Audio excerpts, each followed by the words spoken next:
दोस्तों, गीतों के रंग तहरीर के संग की इस अगली मुलाकात में मैं सौरभ मनोहर आप सबका तहे दिल से स्वागत करता हूँ। इस मुलाकात में हमने शुरुआत तो की थी आसान गीतों से, आसान गानों से, और धीरे धीरे हम ऐसे गानों की तरफ बढ़ रहे हैं जो समझने में काफ़ी मुश्किल होते जा रहे हैं। और इसी सिलसिले में हमारा ये आज का अगला गीत है। ये गीत 1970 की फिल्म दस्तक से है, जिसे मदन मोहन ने म्यूज़िक दिया है। और अगर मुश्किल गानों की अगर हम कतार लगा ले तो शायद ये गीत उनमें सबसे पहले आएगा। काफ़ी मशहूर हुआ है ये गीत। इस गीत को नेशनल अवार्ड फॉर म्यूज़िक भी मिला था। लेकिन खालिस उर्दू में लिखी हुई है मजरू साहब की गज़ल, इसके बोल समझना काफ़ी मुश्किल होता है। अब ये क्यों हो रहा है, इसके बोल इतने मुश्किल क्यों हैं, पेचीदा क्यों हैं, इसके बारे में जब हम इस गाने की बैक स्टोरी के बारे में बात करेंगे तब हमें पता चल जाएगा। उसके पहले हम लोग गाने की तरफ बढ़ते हैं। गाना कुछ इस तरह से हम हैं मताए कूचा बाजार की तरह। हम हैं मताए कूचा बाजार की तरह। उठती है हरी निगाह खरीदार की तरह। हम हैं मताए कूचा व बाजार की तरह, उठती है हर निगाह खरीदार की तरह। लता जी की गाई हुई ये गज़ल है, फिल्म दस्तक से काफ़ी मशहूर हुई थी। जैसे मैंने कहा, इसे नेशनल अवार्ड भी मिला था। लेकिन इसकी ज़ुबान जो है, इसमें जो अल्फाज इस्तेमाल हुए हैं वो इतने संजीदा और पेचीदा है। और चूंकि ये एक गज़ल है, ये एक पुख्ता गज़ल है, इसलिए इसे समझने में काफ़ी लोगों को दिक्कत आती है, काफ़ी लोगों को मुश्किल होती है। इसके लिए जैसा मैंने कहा था कि हम इस गाने की एक बैक स्टोरी, इस गाने की, न कि इस फिल्म की या फिल्म में जो सिचुएशन आती है उसकी नहीं, बल्कि इस गाने की एक बैक स्टोरी है।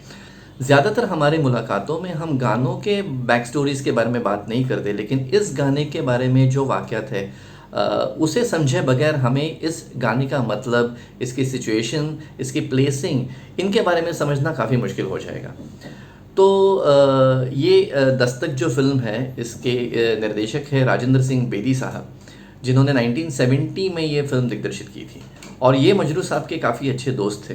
तो ऐसे कहा जाता है, कहानी कही जाती है कि एक दिन राजेंद्र सिंह बेदी साहब जब इस फिल्म के बारे में सोच रहे थे, तो एक दिन वो मजरू साहब के घर गए।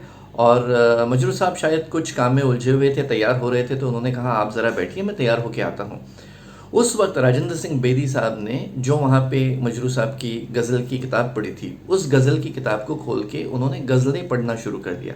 ये हमेशा होता रहता है कि अगर कोई अच्छी गज़ल मिले तो हम अपने फिल्म में उसे ले लें। तो इसी पर्पज़ से उन्होंने वो किताब पढ़नी शुरू की, वो डायरी पढ़नी शुरू की, और उनकी नज़र पड़ी इस गज़ल पे।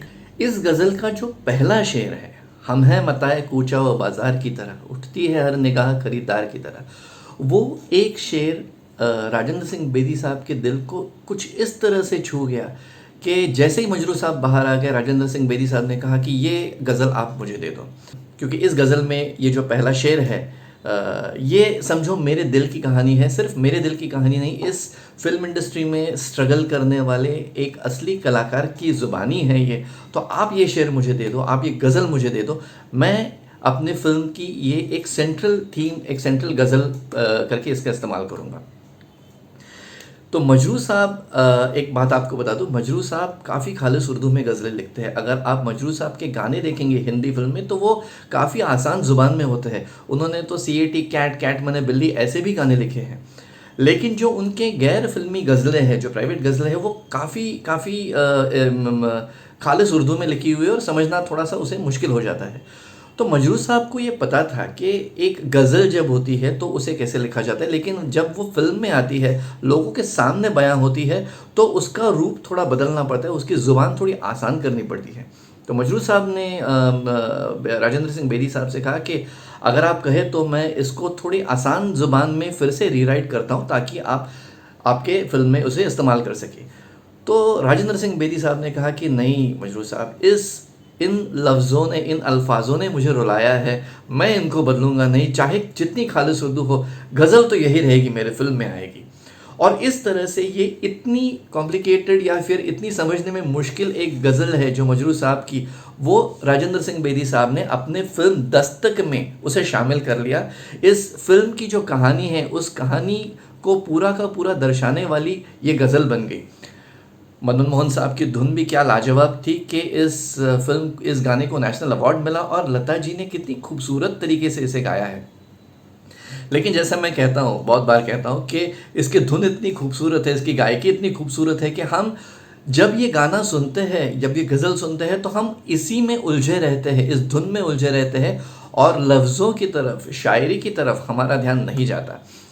तो ये गज़ल एक क्लासिक एग्जाम्पल है इस बात का कि यकीन है बहुत सारे लोगों को ये गज़ल पसंद है, बहुत सारे गायकों ने, बहुत सारी गायिकाओं ने इसे गाया भी होगा, लेकिन पता नहीं कितने लोगों ने इसे समझने की कोशिश की है, क्योंकि ये गज़ल काफ़ी पेचीदा है।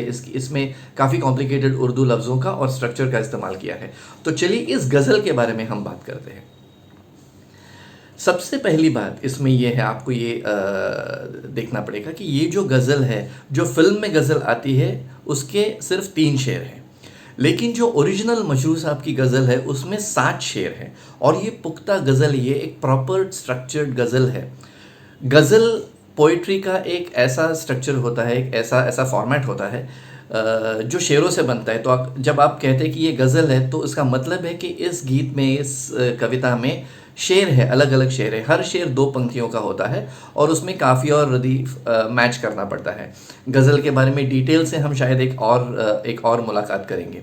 तो ये एक काफ़ी पुख्ता गज़ल है।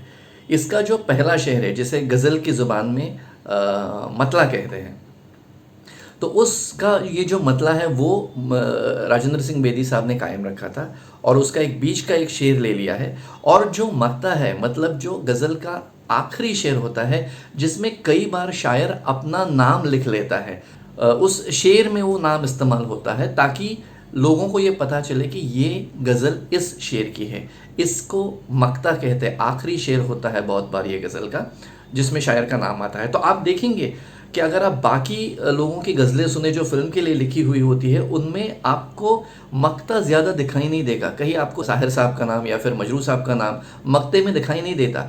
लेकिन इसमें चूंकि राजेंद्र सिंह बेदी साहब ने ये गज़ल जैसे कि तैसे ली थी, इसलिए वो मक्ता भी उन्होंने साथ में ले लिया है। तो हम उन 3 शेरों के बारे में बात करते हैं जो इस गज़ल में, जो इस फिल्म में शामिल किए गए हुए हैं। तो सिर्फ 3 गज़ल के शेर है यहाँ पे इस्तेमाल हुए हैं। हालांकि ओरिजिनल गज़ल में 7 शेर है। पहला शेर जिसे हमने मतला कहा था कि हम हैं मताए कूचा व बाज़ार की तरह, उठती है हर निगाह खरीदार की तरह। ये जो मताए कूचा व बाज़ार है, इसका मतलब अगर आप देखेंगे तो शायर कह रहा है कि मैं उस बाज़ार की एक प्रॉपर्टी की तरह हूँ, एक मता की तरह हूँ, जो बाज़ार के किसी कूचे में, किसी गली में है। अगर बाज़ार में कोई भी चीज़ आपको मिले तो जो उसे देखता है वो शायद यही मान लेता है कि अगर बाज़ार में है तो वो बिकने के लिए है, क्योंकि नहीं तो बाज़ार में ये चीज़ आएगी क्यों। हम हैं मताए कूचा व बाज़ार की तरह। हमारी हालत ऐसी हुई है ना कि हम बाज़ार में आए हैं, तो यहाँ पे बाज़ार में हमें देखने के बाद जो भी हमें देखता है, उठती है हर निगाह खरीदार की तरह। अब शायद आपको पता चल गया होगा कि ये राजेंद्र सिंह बेदी साहब को उनकी दिल की कैफियत क्यों लगी, उनकी अपनी कैफियत क्यों लगी, उनको अपनी ज़िंदगी का सफ़र इस शेर में क्यों दिखाई दिया। क्योंकि एक तरह से हमारी फिल्म इंडस्ट्री तो बाज़ार है, क्योंकि फ़िल्म से बनती है और उस फिल्म को बिकना है। अगर वो बिक नहीं जाएंगी, प्रॉफिट नहीं लेके आएंगी, तो ये बाज़ार चलेगा नहीं, आगे फिल्में बनेगी नहीं। तो एक रुख से ये बाज़ार है। लेकिन इसमें जो शामिल होते हैं वो बहुत बार कलाकार होते हैं, कला के पुजारी होते हैं। बहुत सारे लोग ऐसे होते हैं जिन्हें इस बाज़ार के हिसाबों से कोई मतलब नहीं होता। वो तो अपनी कला की पूजा करने के लिए यहाँ पे आते हैं। लेकिन हर चीज़ जो अच्छी कला है बाज़ार में सराही नहीं जाती, उसकी हर बाज़ार में अच्छी कीमत नहीं मिलती है। इसलिए बहुत सारे लोगों को, बहुत सारे कलाकारों को इस बाज़ार के कायदे कानूनों को अपनाना पड़ता है और ये जो दर्द उनमें उठता है कि मैं तो यहाँ पे आया हूँ अपनी कला की पूजा करने के लिए, अपनी कला की नुमाइश करने के लिए, मुझे चाहिए तो मेरे जो सुनने वाले हैं उनकी वाहवाह चाहिए, लेकिन आ गया हूँ मैं और बैठ गया हूँ तो बाज़ार में बैठ गया हूँ, तो यहाँ पे अगर बात हो रही है तो कला की नहीं हो रही है, उसकी उसकी इल्म की नहीं हो रही है, बस उसकी कीमत की बात हो रही है, और जिसे कीमत अच्छी मिलेगी वहीं यहाँ पे सक्सेसफुल माना जाएगा। तो ये जो दर्द है कलाकार का, ये एक शेर में शामिल हुआ है।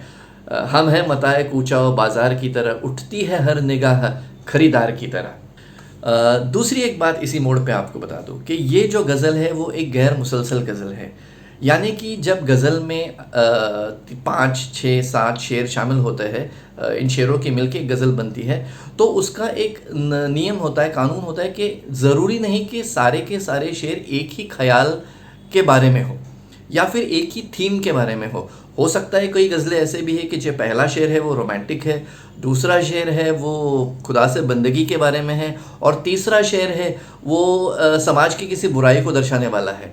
तो कोई ज़रूरी नहीं है इस गज़ल में कि गज़ल के सारे शेर एक ही थीम पे हो।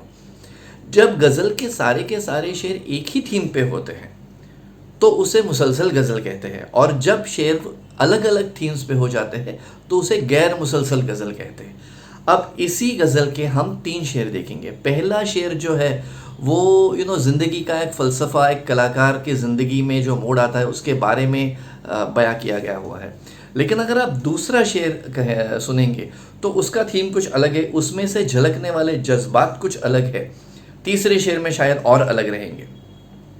दूसरा शेर कुछ इस तरह से है, वो तो कहीं है और मगर दिल के आसपास फिरती है कोई शय निगाहे यार की तरह। अब देखिए इसमें कौन सा जज्बा उभर आ रहा है। शायर कह रहा है कि वो तो है कहीं और वो तो मेरे पास नहीं है, जिनकी मुझे चाहत है वो मेरे पास नहीं है, लेकिन फिर भी कोई ऐसी चीज़ है, कोई ऐसी शय है जो मेरे दिल के पास निगाहे यार की तरह घूम रही है। जो मेरा यार है उसकी जो मुझ पे निगाह रहती है, जो मेरा चहीता है, जो मेरी महबूबा है, वो जिस नज़र से मुझे देखेगी, उस नज़र से मुझे देखने वाली कोई एक चीज़, कोई एक शय, कोई एक शख्स मेरे आसपास है। वो तो आसपास नहीं है, फिर ये कौन सा एहसास मेरे आसपास है। देखिए ये जज्बा रोमांटिक हो गया। पहला जज्बा ज़िंदगी का एक फ़लसफ़ा था, दूसरे शेर का जज्बा रोमांटिक सा हो गया है, तो तीसरे शेर का जज्बा रोमांस का एक और पहलू दिखाता है। अब ये तीसरा शेर मतला है, मतलब इसमें मजरू साहब ने अपना नाम, अपना तखल्लुस जो है मजरू, वो शामिल किया है। तीसरा शेर कुछ इस तरह से है, मजरूह लिख रहे हैं वो अहले वफा का नाम, मजरूह लिख रहे हैं वो अहले वफा का नाम, हम भी खड़े हुए हैं गुनहगार की तरह। तो देखिए कैसी खूबसूरती से अपना नाम इसमें मजरू साहब ने शामिल कर लिया है। तो इस शेर में शायर अपने आप से बातें कर रहा है। मजरू साहब खुद को कह रहे हैं कि मजरू सुनो, वो जो लिख रहे हैं ना, वो जो है तुम्हारे महबूब जो है, जो तुम्हारे ख्याल में बसे हुए हैं, वो अहले वफा का नाम लिख रहे हैं, वो उन लोगों का नाम लिख रहे हैं जो वफादार है। अहल मतलब लोग और वफा मतलब लॉयल्टी या ऑनेस्टी। तो वो उन लोगों का नाम लिख रहे हैं जो वफादार है, जो उनके प्रति लॉयल है, ऑनेस्ट है, और हम एक है कि खड़े हुए हैं गुनहगार की तरह। क्यों गुनहगार है? क्योंकि कहीं मेरे दिल में मुझे पता है कि शायद मैंने वफा निभाई नहीं है। तो ये एक अलग फ़लसफ़ा हो गया, ये एक अलग जज्बात हो गए तीसरे शेर में। देखिए कैसे कैसे 3 अलग अलग शेर हैं। पहला शेर एक फ़लसफ़ा था, ज़िंदगी का फ़लसफ़ा, एक दर्द था कलाकार का। दूसरा एक रोमांटिक थीम थी कि अगर वो मेरे पास है भी नहीं, लेकिन मेरे आसपास कोई एक ऐसी शय है, एक एहसास घूम रहा है जो मुझे उनकी याद दिला रहा है, क्योंकि निगाह यार की तरह वो शय है। और तीसरा जज्बा फिर से एक गिल्ट का एहसास है, उसमें थीम है कि मजरू लिख रहे हैं वो अहले वफा का नाम, हम भी खड़े हुए हैं गुनहगार की तरह। तो ये 3 अलग अलग शेर उन्होंने लेके उसको राजेंद्र सिंह बेदी ने फिल्म में इस्तेमाल किया। अब थोड़ी सी फिल्म की बैकग्राउंड भी इसमें हम लोग देख लेते हैं, क्योंकि जो पहला शेर है, हम हैं मताए कूचा व बाज़ार की तरह, उठती है हर निगाह खरीदार की तरह, ये एक तरह से इस सारी फिल्म की कहानी की रूह है। ये फिल्म इस फिल्म में जो कहानी है वो एक ऐसे कपल के बारे में है कि जो अनजाने में एक ऐसी जगह ले लेते हैं जिस जगह में जो इलाका बदनाम है, शायद वेश्याओं की बस्ती है, और जिस जगह में वो रहने जाते हैं उस जगह में उनसे पहले एक तवायफ रहा करती है। तो ज़माना तो फिर उसी निगाह से आपको देखेगा, ज़माने को ये पता नहीं कि आप अलग हैं, आप वो नहीं है।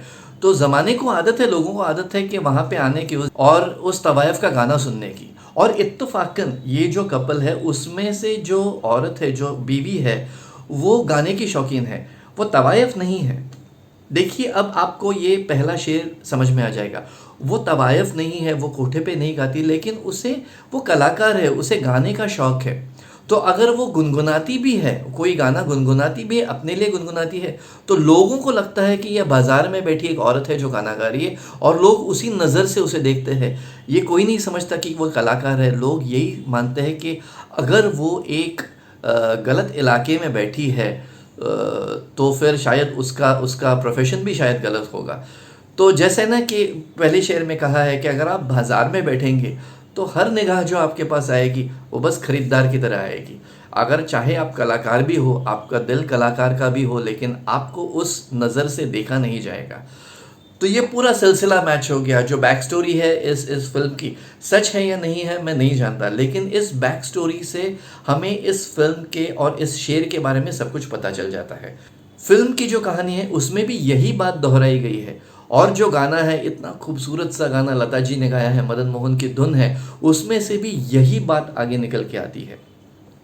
चाहे कितना भी संजीदा हो ये गाना, पेचीदा हो ये गाना, मैंने इसकी एक तर्जुमानी आपके सामने रख दी है। मैंने ये सोच कर ये किया कि अगर ये गाना आपको समझ में आएगा, तो गाने का कॉन्टेक्स्ट समझ में आएगा, तो इस गज़ल को आप और ज़्यादा सराहेंगे, आप इसका और लुत्फ़ उठाएंगे। तो यही वजह थी ये पूरा चैनल शुरू करने के लिए। और मेरे ख्याल से इस मोड़ पे हम आ गए हैं कि एक मुश्किल सा गाना मैंने उसका मतलब उंडेल के आपके सामने रख दिया है। आप बताइए, क्या ये मतलब समझने के बाद आपको ये गाना और अच्छा लगता है और अच्छा बाता है? कमेंट्स में आप आपकी बात मुझ तक पहुंचा दीजिए। और ऐसा ही एक और मुश्किल गाना लेकर आपके सामने फिर हाजिर हो जाऊंगा। तब तक के लिए सौरभ मनोहर को इजाज़त दे दीजिए।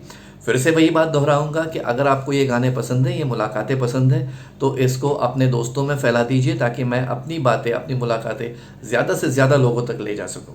तब तक के लिए, ये वीडियो देखने के लिए, ये मुलाकात सुनने के लिए आप सबका तहे दिल से शुक्रिया।